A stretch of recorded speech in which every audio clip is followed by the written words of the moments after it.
Welcome to everyone around the globe, our wonderful, I would say, environmental eco-warriors and people who love topics relating to the environment. Welcome to COP28 updates and live online interviews.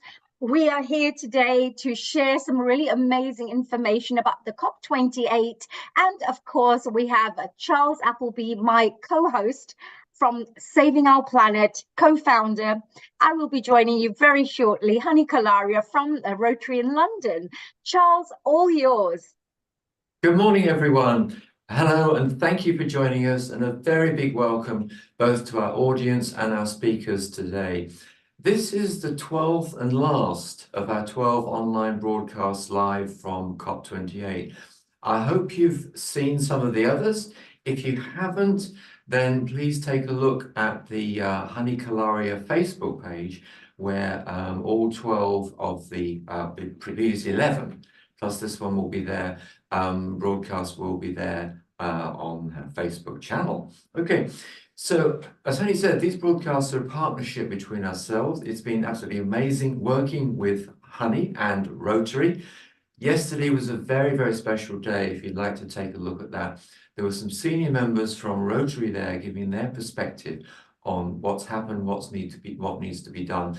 And of course, it's very special working with Rotary because they're a worldwide organization with representation, 1.4 million people across the globe from all different countries. Okay, so my name is Charles Appleby. I'm a volunteer with Saving Our Planet.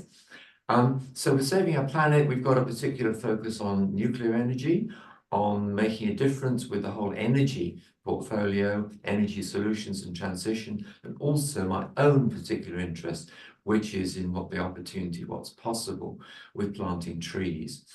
So that's my interest here.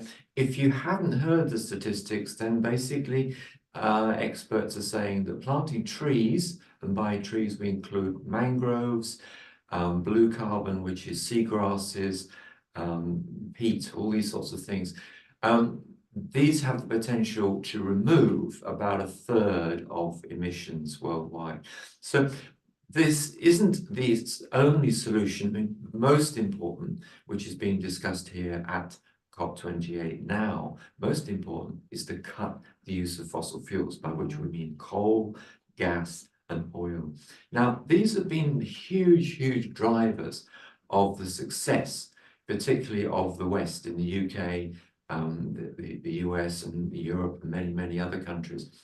And part of the tension here is that the more developing countries, less well-off countries in Africa, for example, are saying, well, look, hey, we don't want to stop fossil fuels because we want to have the opportunity of catching up with you guys. And that opportunity to catch up is really there with other sources of fuels, with low carbon fuels. So what are called the renewables, with wind, with solar, and also another very, very important low carbon fuel, which is nuclear power. So what's happened at COP28? If you've been following the top line news in the media, then what you will have seen is there's been a big discussion about fossil fuels, whether there is a possibility of COP28 led by Dubai, whether it's possible to actually phase down or even phase out fossil fuels. So the latest news from Reuters just a few minutes ago is that there is going to be yet another draft of the final conference agreement coming out, and it looks as if phasing down, phasing out to do with fossil fuels is not there. Okay, so there's been a lot of discussion about this. You can't have missed it. But what we've also seen here with the discussions we've had, we've seen how a lot is going on, how other things are making a difference. So overall, not great news. The IEA a few days ago said that with all the announcements made at COP28, that would basically remove about 1/3 of the gap that there is by 2030. So we're left with 2/3 of the gap. And what that gap means is it means that we're not going to hit 1.5 in 2050. We're not going to hit 2 degrees. More likely, it's going to be well over 2 degrees. let's see what the experts have to say about exactly what it is, whether it's 2.5 degrees or a bit more or a bit less. Okay, so that's for going forward. So what has been achieved here? I think probably the thing that struck me, the biggest achievement here has been that the nuclear, which has been seen as a problem. There's been a lot of concern about nuclear over the last few years. Nuclear has really come to the fore with a big agreement by the world to increase nuclear power by 3x, 3 times more nuclear power by 2050. We've discussed this on the transmissions here with a number of experts. We had Sophie Osborne from Bristol University talking about this very, very articulately earlier in the week. We had Matt Mehringer from Young People in Nuclear in the US giving us a lot of data about this. Again, I think it was on Wednesday last week. And just a couple of days ago, we had Christy Fletcher talking again about the possibilities for nuclear. So I think the feeling here for me is that if the world is saying we can achieve 3 times more nuclear by 2050, which is still a long time away, I feel myself we really need to put them under pressure to make it not just 3 times, but 10 times more. Okay, so challenge for nuclear industry to do that. It's really up to their experts to make it happen. The other good news that's come out is basically around 3 times more renewables. So that's solar and wind, 3 times more. The world has agreed to 3 times more solar and wind energy by 2030. Now, this is now 6 years away. So this is a harder target because there's much less time to do this. But if they can, again, the challenge is they can do 3 times more renewables by 2030. How much more can they do by 2050? And again, I think we should be looking at 10 times or 20 times even more renewable energy by 2050. And the world needs it, because if we're going to phase down fossil fuels, then we've got to have something else in place. The amount of electricity we're using, which will be increasingly not just for homes, but will also be for cars and replacing so many other forms of heating, driving our heat pumps, for example, we're going to need so much more electricity. So that's some good news. So just have a think yourself around what you feel has been in the news about COP28, what's happening, and let's start to face up to a situation where it's the phase down, the phase out of fossil fuels is potentially not going to be possible. So it just seems that the world leaders that we have are not able to drive this, and the petrol states and or oil and gas states are not able to join in. Let me also put on the table, today is a special day, the 12th of December. It's actually the anniversary of the Paris Agreement. So the Paris Agreement was a massive success in 2015, so 8 years ago now. The Paris Agreement made the agreement for the world to limit global warming to 1.5 degrees, so 1.5 max. I think my question to the oil and gas states is this: everyone signed up to 1.5 degrees, including the oil and gas states. If you're going to block this agreement to phasing down oil and gas, if you're going to block this at this stage, then what actually are you going to do as your contribution to cutting oil and gas? But then let's turn it around to everyone else. It's us who are using the oil and gas. Have you turned down your central heating, your gas central heating? Have you turned down have you changed your light bulbs to low energy light bulbs? Or are you still carrying on with the old light bulbs and everyone in the house in the middle of winter running around in shorts and t-shirts with the temperature at 25 degrees? We all have to do a bit. And of course, a big benefit of cutting use of electricity is that it actually saves money as well. I've turned down my heating, it's been turned down for a long time. You just get used to it. It's so important. So to question for everybody, not everyone can turn down the heating. It's not possible for everyone to do all these things. But if you can't do that, what can you do? What can we all do that actually makes a difference? Now, turning around to, we look to our leaders, and sadly, the UK has disappointed. I'm from the UK. It has disappointed. The big news just in the last few days, which the Guardian has been promoting, is that the UK new climate minister, I think Claire Coutinho, actually spent a very, very short amount of time in Dubai and very quickly disappeared, hence missed the opportunity for talking with everybody. And we've had so many speakers on this broadcast this week. Shailen in particular talking about the need for everyone, Shailen Mittal that is, talking about the need for everyone to talk. Everyone needs to talk about climate change. What can be done about it? So the UK minister wasn't there, missed these opportunities for all of this discussion.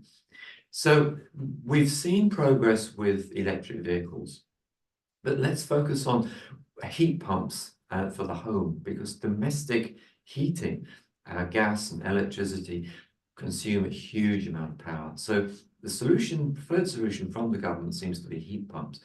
But what's happening? Are heat pumps being put into new houses?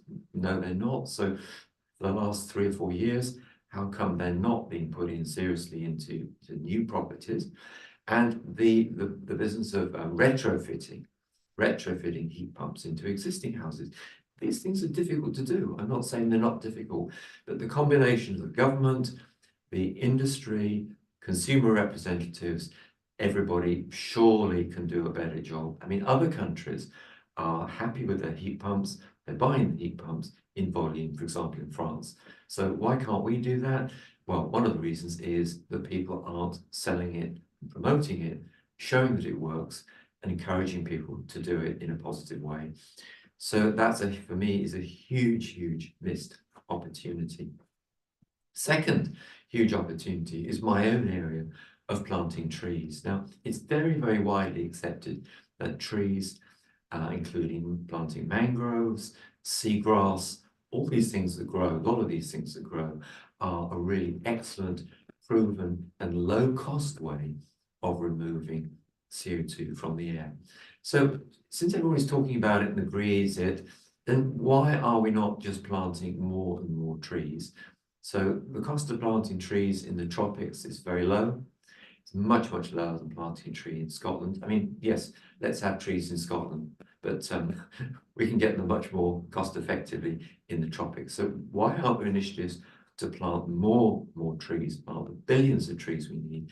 And of course, the other point about planting trees in the tropics is that it provides paid work for people, families who are actually in extreme poverty. Now, I didn't know this till a couple of years ago, but what does extreme poverty mean? You can have people in poverty. In the UK, we have people in relative poverty. But what does extreme poverty mean? Well, extreme poverty means that people are living, according to the World Bank definition, people are living on less than $2.15 a day. Now, going to a high street in the UK, the US, Western Europe, then basically for your cup of coffee, for a reasonable sized cup of coffee, you are paying about double $2.15. So $2.15 means that people are living on what we're paying for half a cup of coffee. Does that sound fair? Now, honey, would you like to come into this discussion? If you do, it'd be lovely to see you and hear from you. But otherwise, I will be there very shortly to share all my little opinions and my thoughts on this. So Charles, just give me 2 minutes and I'll be there. Sure. Okay. So just on the subject of trees, let's talk about the airline industry. So the airline industry, we all like flying. So is it realistic to stop flying? Probably not, but it is possible to fly less, and to, when you do fly, to stay for longer, so you fly less times. But the airline industry really likes what's called SAF, which is sustainable air fuel. So what this is about, it's about planting crops. And so obviously the crops that are planted do compete with land which you could otherwise use for food. But for me, more important is that the cost of SAF is probably 3 times more than the cost of ordinary aviation fuel, kerosene. So are you willing to pay a lot more for your holiday journeys, your travel? Well, businesses might, but for going on holiday, I think people are not going to want to. So the airline industry, though, is saying that they could fuel potentially 60% of flights with SAF, no emissions fuel by 2050. But my question is, well, what about between now and 2050? What about these 24 years when airlines are going to be emitting a lot of emissions? And what about 2050, when the 60%, there's still 40% of airline travel, which is not being covered? So it seems to me a no-brainer that what we should be doing, what we should all be doing, is in the meantime be planting trees to remove those CO2 emissions. It's low cost. It's a very small addition to what our cost of travel is. It's a low cost, but it's very, very effective. And those trees go on removing CO2 for all the years that they're growing. Honey, welcome. How are you? Oops, Daisy. I'm very well, thank you so much. I was really listening very intently with your wonderful discussions.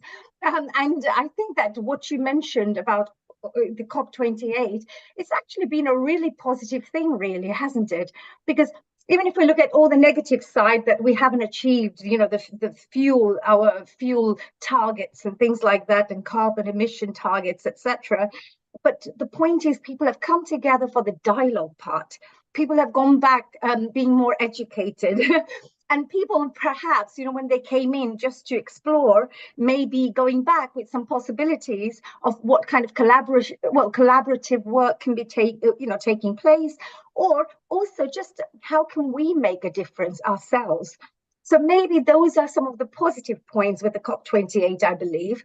But of course, you know, Charles, people like you and me, there are many more like us, many like-minded people around the world who I know care about the earth, care about our planet, and really are thinking not just for ourselves, but our future generations, because we need to leave the world in a better place for our future generations.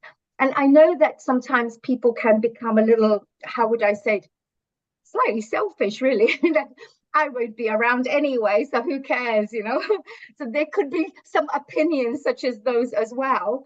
And there could be some opinions where I really want to do something, but I don't know what to do. And they feel like there is no hope because there's so much that's gone wrong that will we ever be able to put it right?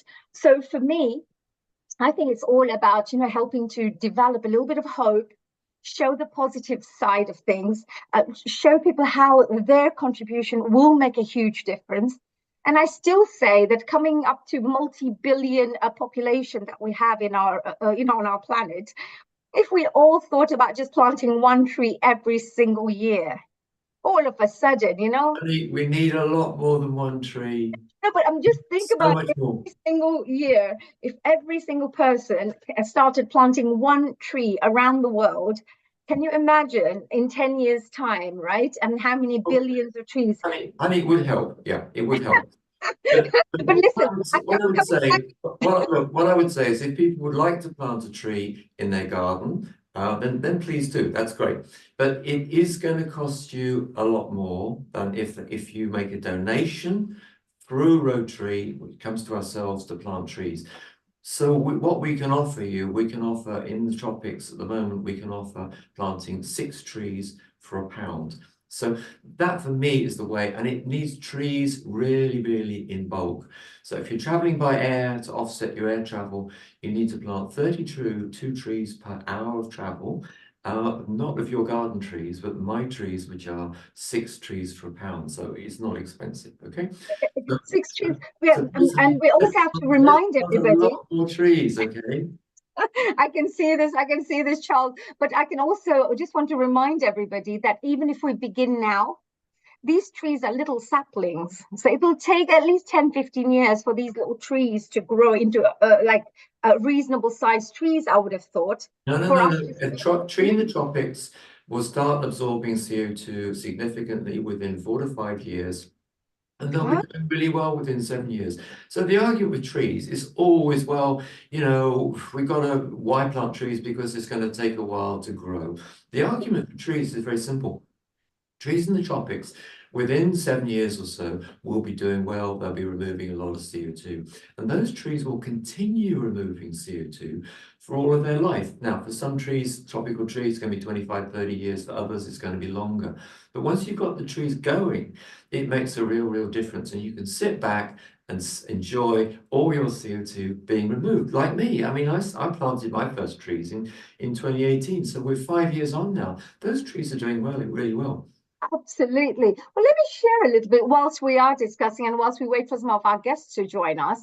Maybe, just to give a little bit of an insight into the kind of work that's being done here with the trees.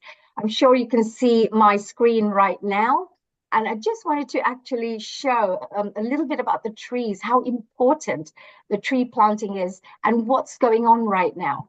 So, for example, one of the projects that we work on, of course, with Saving Our Planet, is the reforestation, and planting trees project. And this is something that Rotary has been working on for about 1.5 years now. And we work with the Eden Project. What they do, of course, is Saving Our Planet, the International Association of Human Values, Climate Now. So we all come together as partners to work on this project.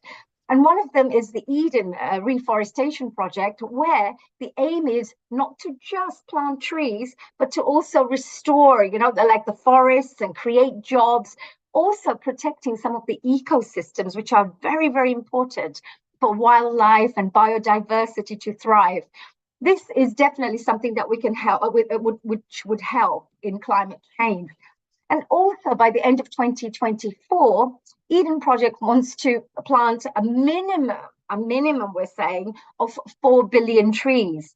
So this, within a year, if we can all come together collectively, if you could perhaps work with your local Rotary clubs, or even you can contact the Rotary Club of London, which is where I'm a member, you could contact us and we could start working together on how to raise funds to work towards this very important project. And as we move forward, the next things, they say at this moment in time, more than 50% of our world's tropical forests have been completely lost due to deforestation. And this is due to logging, mining, agriculture, finding even a space to feed the animals that we're going to be eating for the meat product industry. We also have been involved, actually, on the positive note, to plant trees, and these have been mainly in various, I would say, areas such as Philippines, Brazil, Central America, Mozambique, Haiti, Madagascar, Indonesia, Kenya, Nepal. These are all these beautiful places, especially the Central America side, I would say, with Brazil. There's the Amazon forest, which is one of the most beautiful forests in the world, which, we are destroying on a daily basis. And of course, when you think about all the wonderful, I would say, benefits, well, think about it. This is the way we can provide a space for our animals, which are going extinct, unfortunately, many of them now, because of the human greed, I would say sometimes. Actually, it's not sometimes, it's all the time, because we just cut down these trees and don't really have any thought of the biodiversity that we're also destroying. And then we also help by doing this to purify water sources. We also restore ocean health by having trees, etc. Because normally what happens is all the trees and all the water would go back down to the oceans. And it's just a really, what we're doing is really affecting the cycle, the natural cycle of the world, really, by destroying many of the trees. And I would say also replenishing soil. Think about it. Many years ago, you would have had to have one orange to get all your nutrients. Now you have to eat 8 to 9 oranges to get the same amount of nutrients, from the things.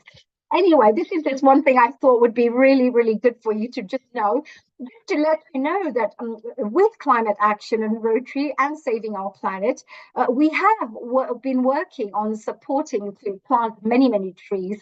And what we do is it's a campaign called the 1 Million Trees Planting Campaign. So every year we focus on planting at least 1 million trees through our clubs. But really, there is many, many, many more trees that need to be planted. So I would say that all your support, everything that you can do for us, and support, we can do together collectively for our globe, for our world, and for our planet. What do you think about that, Charles? Ooh, you're on mute. I mean, as we said, Honey, the point about planting trees is it's very, very cost effective, and it creates paid work for people in extreme poverty. It's a no-brainer to plant trees. So there's other solutions, like we've talked a little bit about sustainable airline fuel for the air industry. And you'll also heard about direct carbon capture, which is basically big industrial machines which are capturing carbon. But to put it in context, the cost of mechanically removing CO2 from the air, which is being done at the moment, and which is a tiny, tiny fraction of what's required. Someone on our webinars gave the statistic that all the direct air capture machines in the world currently are removing the CO2 that we create from under 10 minutes. 10 minutes in a whole year, right? Whereas trees are removing what, 30% of CO2 emissions, and the potential to remove much, much more. So instead of price of $100, $200 a ton to remove CO2, trees are able to remove a ton of CO2 for a much, much lower price, just a few dollars a ton. And that rolls on every year that the tree is growing. So it's a great solution, Honey. Yes, and also when you think about it, just basic science, really. When you talk to maybe young people who may be tuning in or will be watching this later on for our reruns, for the interviews, and they can also appreciate and understand that we take in oxygen and we give out carbon dioxide, whereas the plants will then absorb the carbon dioxide and give us the oxygen back again. So if you can imagine, all the trees are like just being cut out, there's not enough carbon dioxide that's being absorbed, and not enough oxygen also being given out, I would say, to clean up the air and to give us fresh air, because we need oxygen in our bodies, right, to lead healthier lives.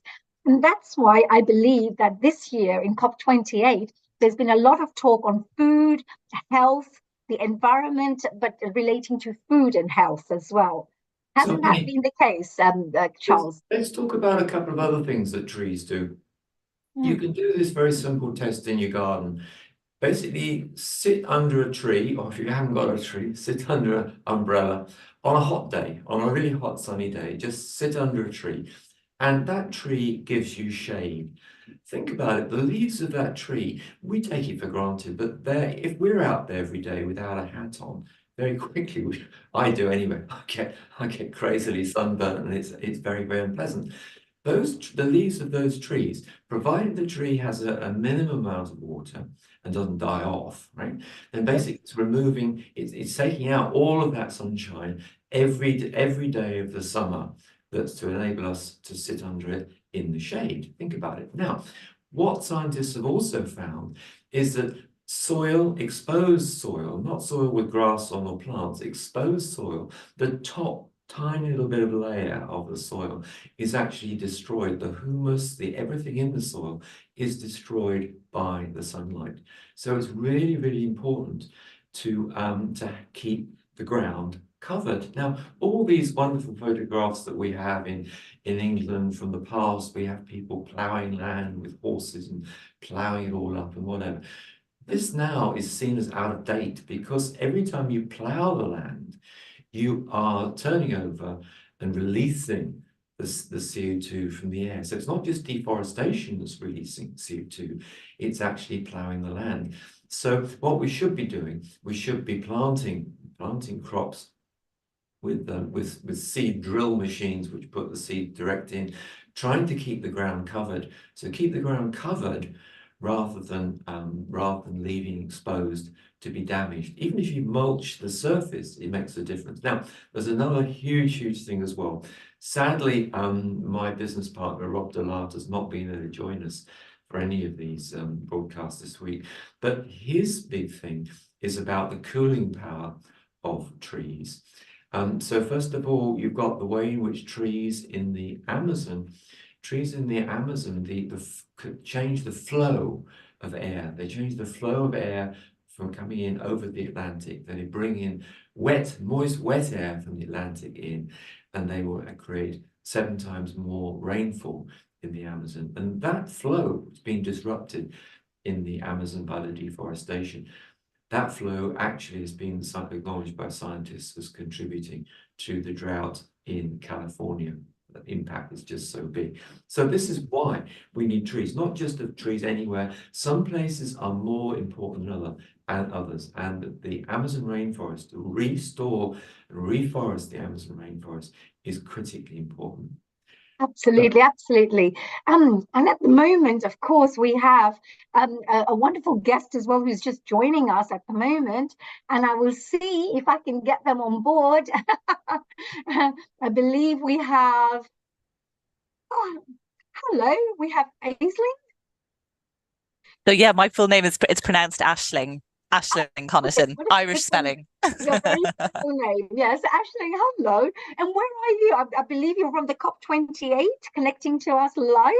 Yes, exactly. So I'm on the ground here in Dubai, just outside the green zone. So I've managed to find some space. So thanks for having us, Charles. Again, always good to see you. Fantastic, Aish. I'm sorry, I'm struggling with your name. Aisling. Fantastic to have you again. And congratulations. I think, honey, Aisling has got the best sound of any of our guests. So do tell us about your sound setup, because we've had we did have one very poor sound setup. But tell us about how COP28 has been for you, Aisling. We're facing a situation where the overall news in terms of phasing down or phasing out fossil fuels as of this moment is not looking good. So it'd be good to hear from you about what has been positive. What have you found that's going on at COP28 that is good news for us and for you with your business, Aisling? So this is my third COP. So I have a sustainability consultancy, and this is my third one. So I was in Egypt last year and in Glasgow, and this COP feels very different on the ground. So firstly, I think it's really, before coming out, they said it's going to be an inclusive COP, and it absolutely is. So it feels very inclusive for people on the ground here. So when I was in Glasgow, my mission was to get into the green zone, and it was one of the most challenging things to do. It was so hard to even find the green zone. It was kind of me and like these parents who were taking their children to try and find the green zone, and we just couldn't even get there. We were like walking for hours, and then it was total. I thought it was very a lot of PR spin basically on the green zone. It was not inclusive whatsoever, and you had very much like barricades where you had like the politicians jetting in and out, and then climate activists very dramatically doing their activist thing, and it was a real kind of divide. And then in Egypt last year, it didn't feel inclusive for local people as well. I felt like they didn't even realize it was happening. However, this COP has been incredibly inclusive. So people from Dubai, from all over the UAE are actually attending the Green Zone. It's been very well organized. And it feels very inclusive, I would say. So I would definitely say, from that perspective, okay, it's definitely a kind of, it's followed through on what they've said. It's been a real education piece, I think, for people here. So that's really good. What have you seen, Aisling, that's made a real difference? What have you seen that, things that potentially would scale up and make a real difference to the world at this difficult time with climate change? I think something that's really come out of this COP is we're really starting to understand collectively that the climate crisis is the symptom of this broken economic system. So the system that's exploiting the planet and exploiting people. And I think collectively, we're really starting to understand that there isn't a climate crisis, there's a broken economic system. And you're seeing the private sector more so than ever really step up here. So I've seen so many businesses, you know, really trying to play a role in this. You know, it was nearly like baddie politicians versus lefty activists, or vice versa. You know, it's like a pyramid of polarization where they're both fighting each other. You really see now the private sector coming along and going, how am I going to make money by solving some of these issues? Because when that happens, the whole thing changes. So that's been quite exciting. So it's coming that's a brilliant insight, Aisling. But tell us, is there any one particular idea that comes out to the fore of things that should be done differently? I'm just because I think Honey had a question as well. Yes, Ashley, thank you so much. We just had the mayor of Redbridge who's just joined us, and I think she's just popped out from her engagement very kindly. And are you okay for us to come back to you? Of course, yeah, of course. Thank you so much. We will just have a quick little wonderful Mayor of Redbridge, Jyotsna Islam, is doing. First of all, welcome, Madam Mayor. Thank you. Thank you for having me on board. You've joined us at the COP28 live updates and interviews program. This is our last day, a final program, and we're so pleased to have you here. I know that you are one of the leaders in the community who has been really involved in initiatives relating to the environment. And you're very keen on supporting this particular area and also working on a few initiatives within your borough. Can you tell us, first of all, a little bit about yourself and your environment connection? Well, as a first citizen of London Borough of Redbridge, we are working in conjunction with officers, volunteers, community leaders, trying to make sure that Redbridge is a pioneer in every direction we can, especially with climate change. Some of the things that we have taken initiative is planting trees, waste collection, making sure that recycles, we've got recycling being also in terms of parks, planting trees. We have an initiative to plant 100 trees a year, garden blooms, trying to encourage local residents to make sure they have take pride in their local areas in terms of planting trees, flowers, and also rewarding neighbors, families, or individuals who are taking the initiative to make sure their areas are blooming in terms of flowers and keeping it tidy. So Redbridge is working in that as a council, but also in conjunction with the Lockleaf Club. What we're trying to do is encourage our local schools at an early stage, and you are part of that Rotary Club as well, making sure that we are trying to encourage children from primary school to high school about climate changes, how it's affecting us, and what we can do. So it's not just only us, but our future generation have a better life as well. Also, as a mayor, as you know, as a mayor's New Year's period, we're trying to work our theme. We'll take Redbridge came first this year, but also next year on 1st of January, we're looking at trying to claim the first prize again. And we're working very hard in terms of our New Year's parade theme to make sure that there's a golden thread of what we're doing in terms of sustainability and planet, looking after the planet, and also making sure that throughout the process, in terms of as a mayor, but also as a council, also as a local resident, that we are working throughout different age barriers to make sure that climate change is on the top of our list as a priority. That's amazing. And Madam Mayor, because you know, at the end of the day, you mentioned two very important points. One is the educational initiative that Rotary in London, in conjunction with the London Borough of Redbridge, are coming together, and you are heading that initiative with myself actually, to bring the books into schools called Saving Our Planet. Now, for something like that, how important do you think it is? I'm just putting it on the screen so that people are aware of the kind of projects that we're currently working on. This is the Save Our Planet book. We want to get this into every single school in the Redbridge Borough. And of course, Madam Mayor, our Mayor Jyotsna Islam is one of our pioneering mayors who's coming on board to support us and hopefully take this across the whole of the nation afterwards. So what are your thoughts on this, and why did you feel this was a good initiative to work with Rotary for? Well, Rotary Club is not just a UK based, it's an international organization. They have the skills and caliber to support local communities across, not just in London boroughs, but across the nation, globally. So this is why we felt a privilege to be part of a joint venture.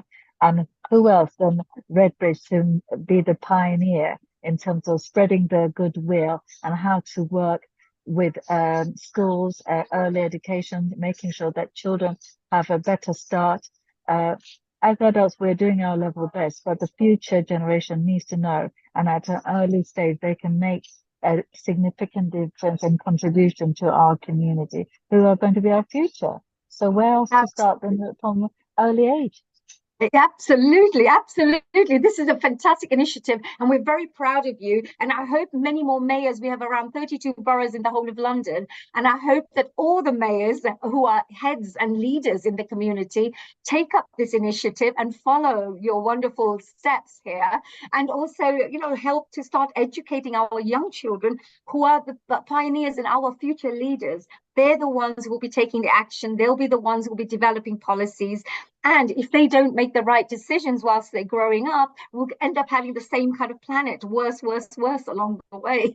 So, exactly. Madam, can I just show you the booklet? This is what we're looking at. I don't know whether you can see. We can kind of see it, but it's a bit blurry, but we can see, yes, absolutely. So we've got the book there. Would you like to just flip it a little bit? Because I know it's like a comic, isn't it? Like a little comic. If you flick it just inside, I just want to share with the audience members. Yes, absolutely. Thank you so much. You see, this particular book, Saving Our Planet, is like a comic, and it's for children who can really understand about very complex subjects like fossil fuels and renewable energies and all sorts of wonderful subjects. But it's done in such a fantastic storytelling way, so the young children can understand. So I'm really glad you've taken on board this fantastic initiative. And with the New Year Day parade as well, you mentioned. Now, the New Year Day parade, that my final question to you is this, Madam Mayor, that we are actually organizing. I'm actually a creative director working with yourself on this particular project. And we have 660 million viewers who will be watching this from around the world on 1st of January 2024. And we decided to use the theme of protecting our planet. What are your thoughts on that, and why did you feel that was an important theme for you to bring on, onto the platform? Well, as we were talking about Redbridge being the pioneer and looking at early stage of making sure we're reaching out to our young children, to our future generation. So we want to share that globally, and why not use the New Year's parade as a platform? Obviously, this will be viewed by not just UK, but the whole globally, to send the message out that this is what we are doing, and join us and make this planet a better place to live for all of us. So yeah. This is the main reason and theme that we wanted to publicize across, that what good work all of us are doing. This is not just a one-person show. It's a community work. It's something that we're doing it across, and we want to raise the awareness, and we want to work with other partners and get them on board as well. So, and who knows, many other boroughs will take on the initiative and also spread the good work will, and we can take it globally. I'm really looking forward to that, actually. I'm looking forward from the local to the national to the international, and of course having you as part of our partner, and of course coming on board with this initiative, also, you know, really being so passionate about it to, you know, educate our young children. We are very proud to have a wonderful mayor like yourself, Madam Mayor Jyotsna Islam. Thank you very much for popping out of your engagement, because I know that you're very, very busy with lots and lots of engagements. Final message before, just before you. Yeah, I have a question, if that's okay, just before you run back in. One of the things I've really noticed at this COP is so many school trips.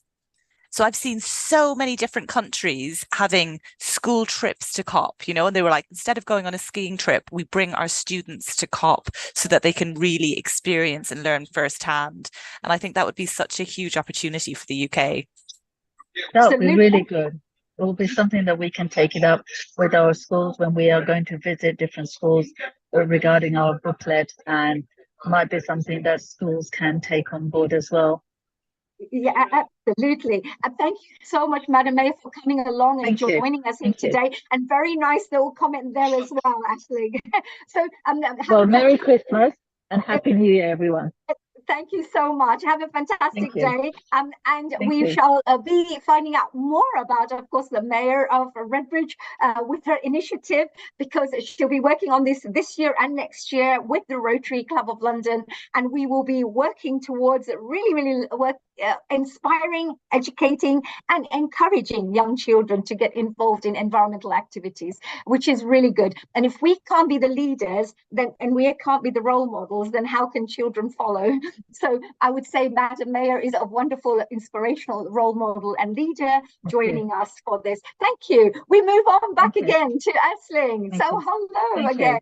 I'm so sorry to disturb there, but we had to quickly get our wonderful mayor on board there. Tell us, what else have you been learning in COP28, and what do you feel is the key takeaways that we could share with our audiences from the COP28, that our global audiences who are watching, who were not there present at this moment in time, what are the key takeaways they can take away? I mean, I think the global stock take was obviously absolutely key to this COP. And, you know, COP wasn't really in my awareness until COP21.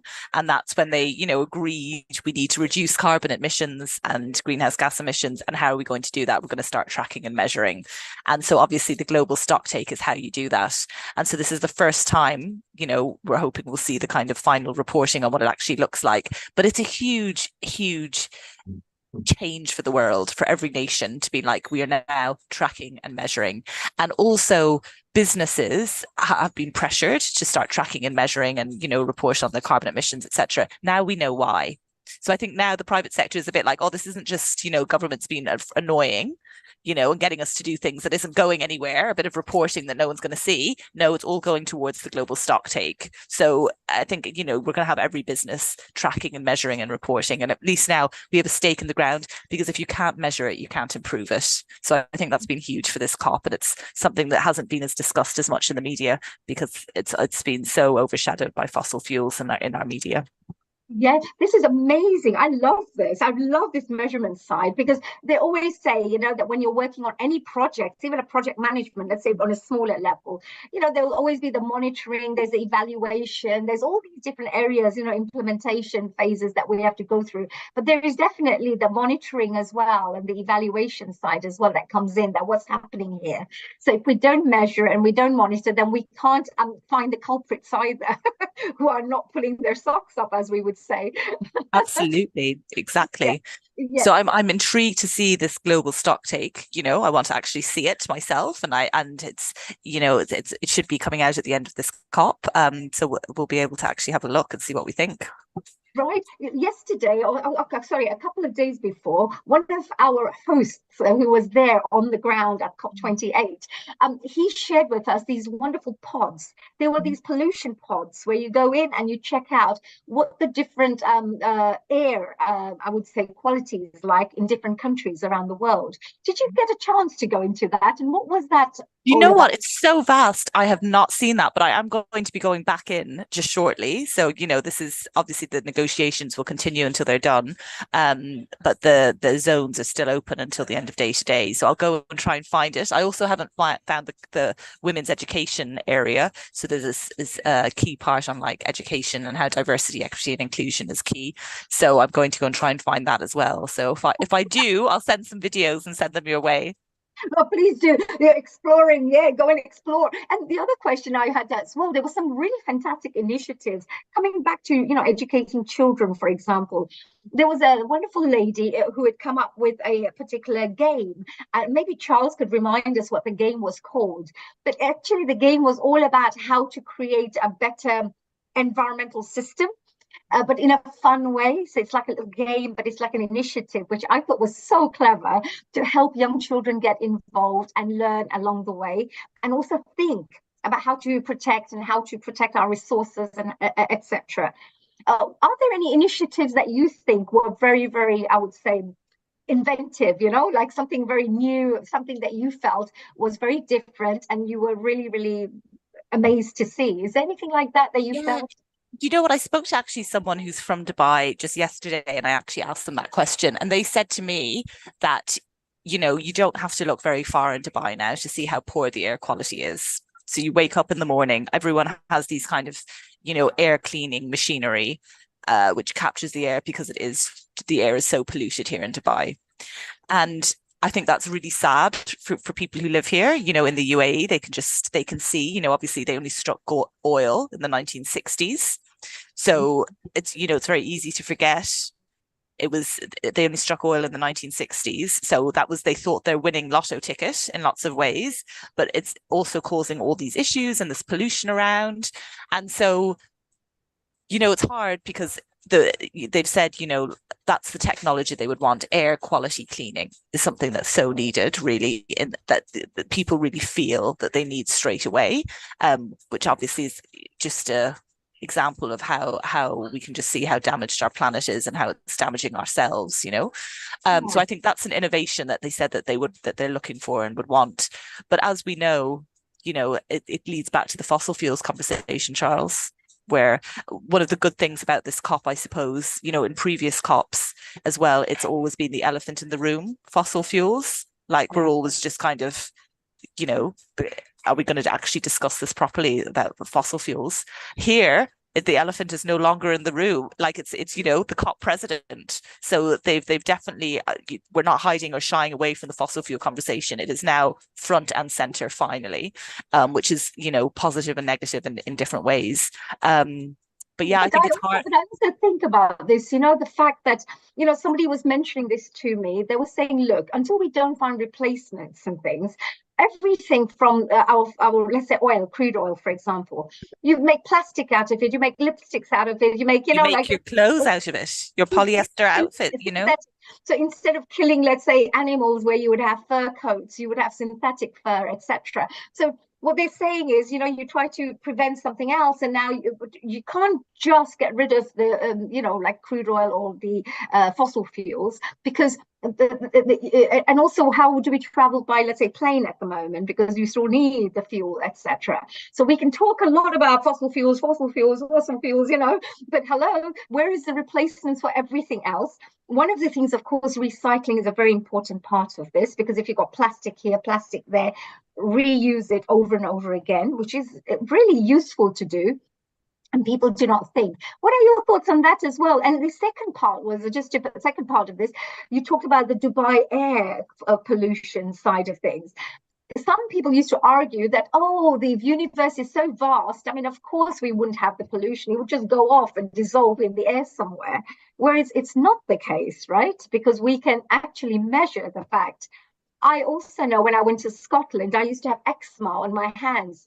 And Scotland in the UK here was so clean compared to London that when I went to Scotland, all my skin rashes left. Incredible. And it's left forever. So Incredible. You can see the difference about how the health can change just with having clean air around you. What are your thoughts on all of this?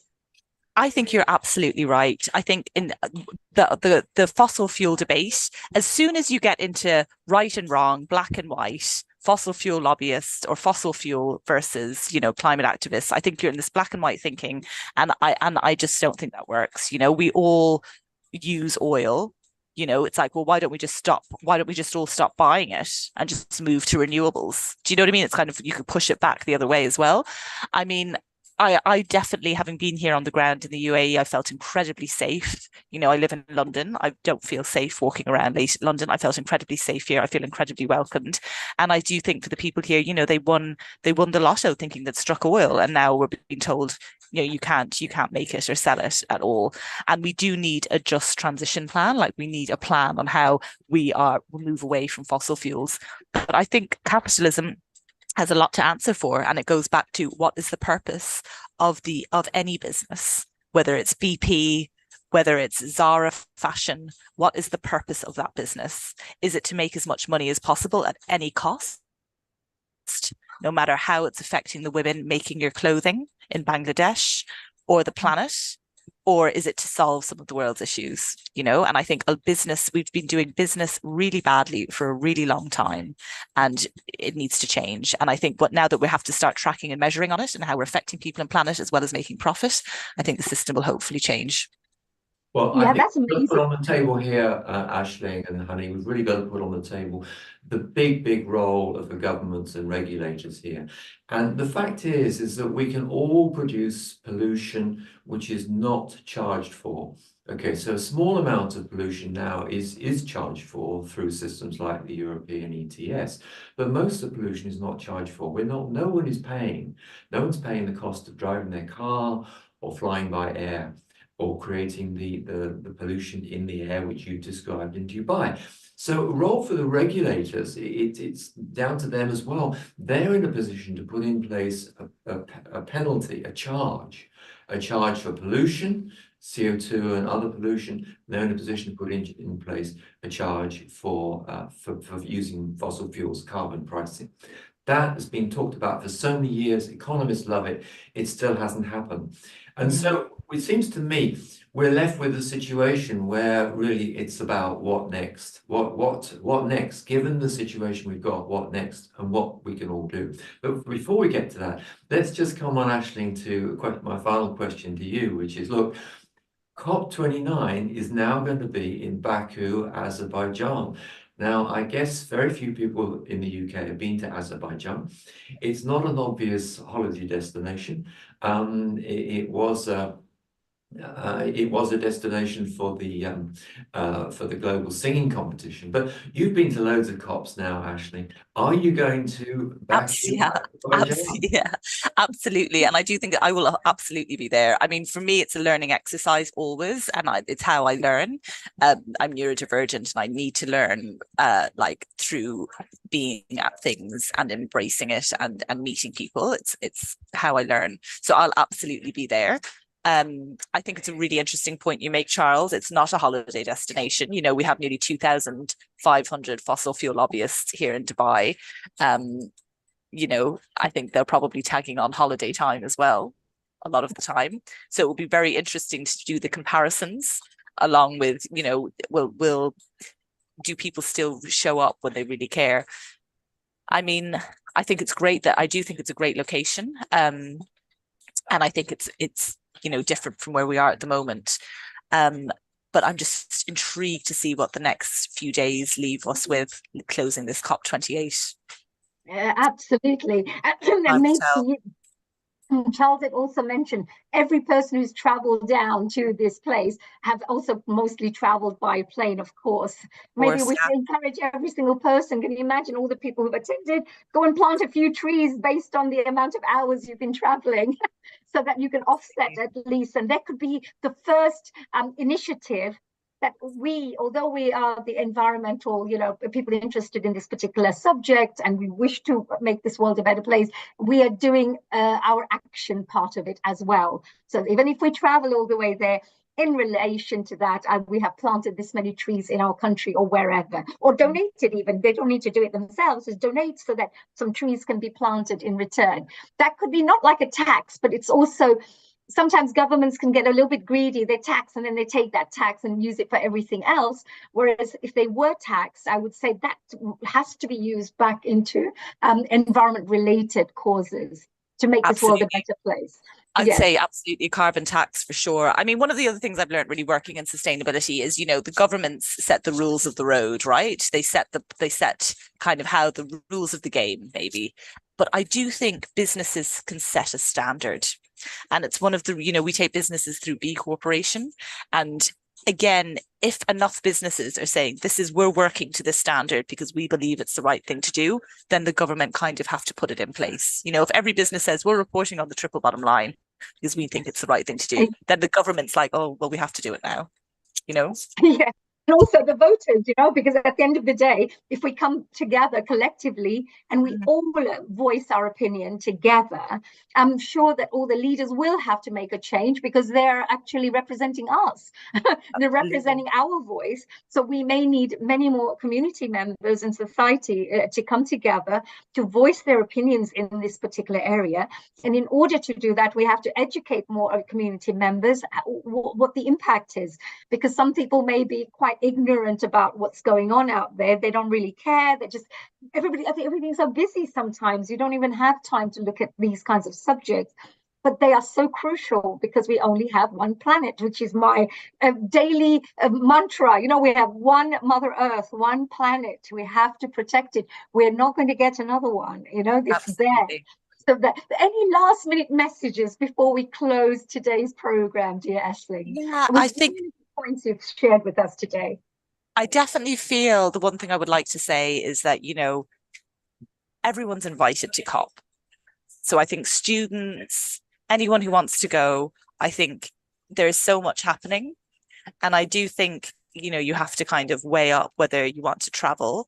But, instead of going on a holiday, maybe like, the school trips here, take a school trip to COP and experience and learn. And I do think people think they have to be invited. You don't have to be invited because, to your point, there's no spokesperson for Mother Earth, but I do think she's inviting everyone to try and get this sorted. So, oh, this is so brilliant. Thank you so much. You've been an absolute fantastic guest member here. And also all the points that you've mentioned, I think are really, really important. Very, very important things. Thank you. Enjoy your COP28 and do make sure you go and check out the air pollution, that pod, whatever the pod was. Absolutely. Thanks, Charles. Thanks, honey. Bye. Thank you so much. So Bye-bye. We're coming to the end of our program with such lovely guests and amazing information that they've shared. We're going to be inviting Charles to perhaps give a summary to finish off today. This program, of course, as mentioned always, has been brought to you in conjunction with Saving Our Planet. We are Rotary in London. Our work is to spread the message of how to protect our planet using the environment as the subject, climate change as a focus, and many other areas which are connected. Just to let you know that Rotary has been very involved in the world of environment, especially recently. $18.4 million has been donated and raised in the last 5 years. It's been donated from the Rotary Foundation towards working on environment-related goals. So we wish that could be maybe doubled, tripled, quadrupled as well next year and have many more people perhaps donating, because those funds are being used for very, very good causes to protect our planet. One other thing I'd like to also share with you is the UN Sustainable Development Goals when we talk about the SDGs.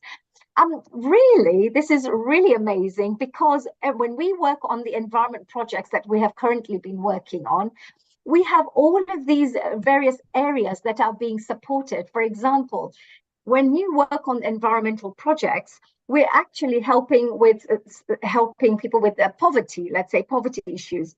We're helping people with the goal 2, which is zero hunger, because we're trying to give jobs to the indigenous communities to plant the trees in their local areas. So we're actually helping their economy by supporting planting trees. We also have goal 6, which is clean water and sanitation. Goal 7, affordable and clean energy. We have sustainable cities and communities, sustainable consumption and production, climate action, life below water, life on land, partnerships for the goals. These are all these goals that are there, which the UN has definitely, shared. And there are so many goals that are connected to the environment, so that even if you get involved in the environment projects and programs that Rotary has been working on, and the initiatives, then you will know that you're working on not just the environment project, but in a very big global, I would say, program.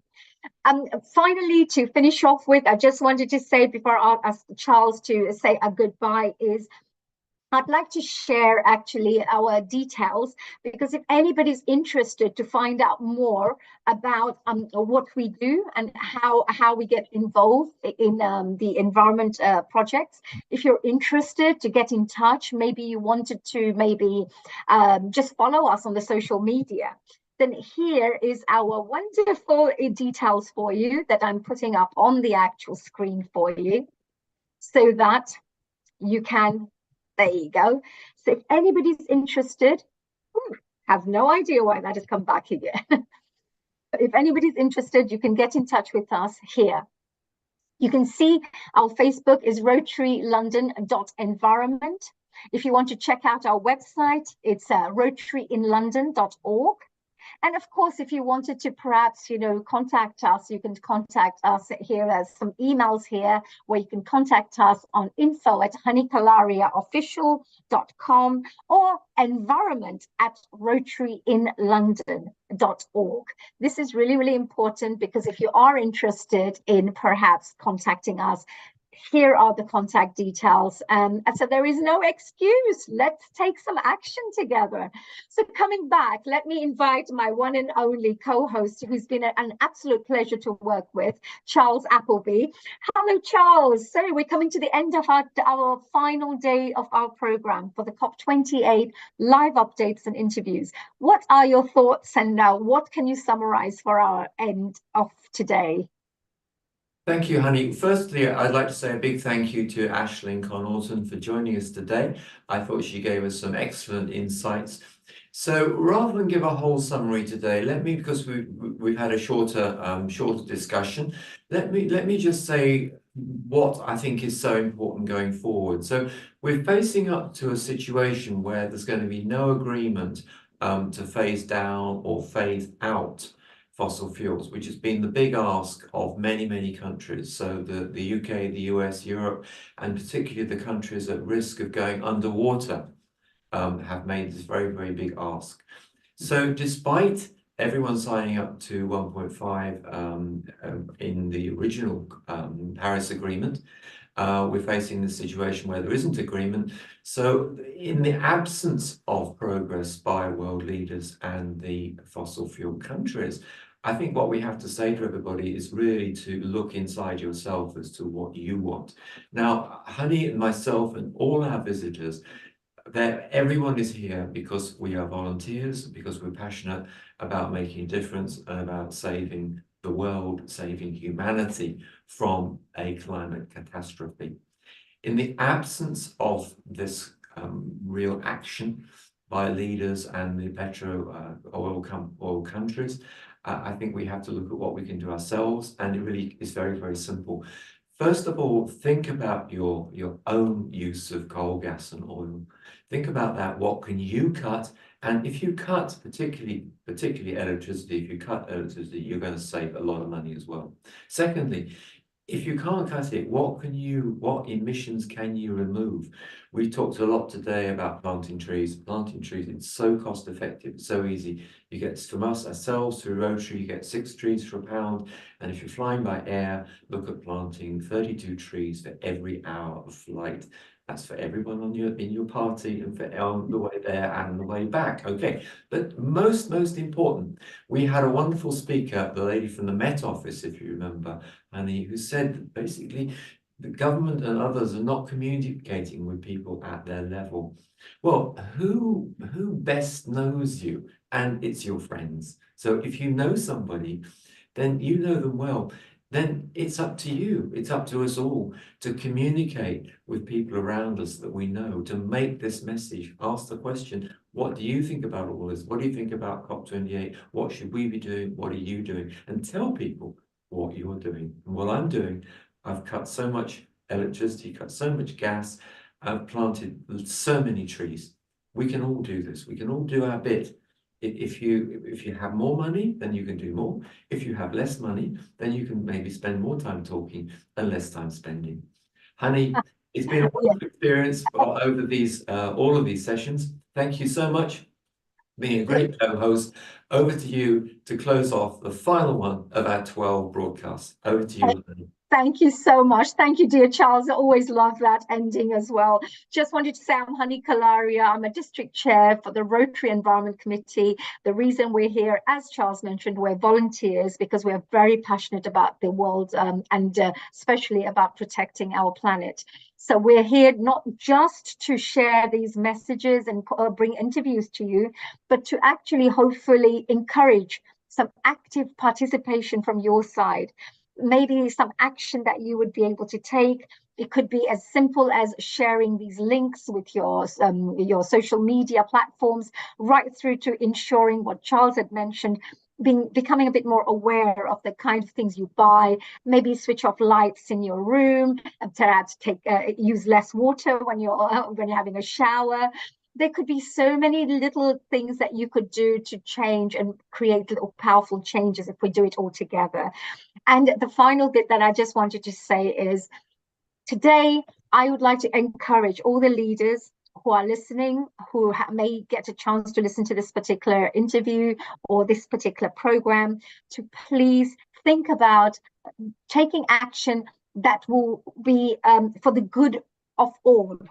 Because the thing is, sometimes we take decisions which are good for this particular group and not this particular group. Try to find solutions, if we can, that can support the majority of the, I would say, humanity, so that we can really move forward in a positive way with positive energy, and everyone comes on board because they believe in it, because you have actually brought them into the idea, you have sold the idea to them, they are more than happy to be part of this. So by encouraging rather than creating, I would say, fines, I would say try to encourage change so that everybody starts implementing those changes themselves. So with that, I just wanted to say, with Honey Kalaria, from the Rotary London district, I just wanted to say a very big goodbye, a very, very warm thank you. And thank you from, of course, Charles as well. Both of us have been really enjoying this particular sessions and being part of this. Charles, it's been an absolute pleasure working with you as my co-host. And I wanted to say thank you to Saving Our Planet from Rotary in London to come on board and work with us in partnership to bring this interviews and live updates to the world. So thank you for that. So with that, a goodbye and a thank you. And Charles, let's do our lovely goodbye together, which we love doing, right? Goodbye. Thank you, everybody. Thank you, Honey. Bye, everyone. Bye. Yeah.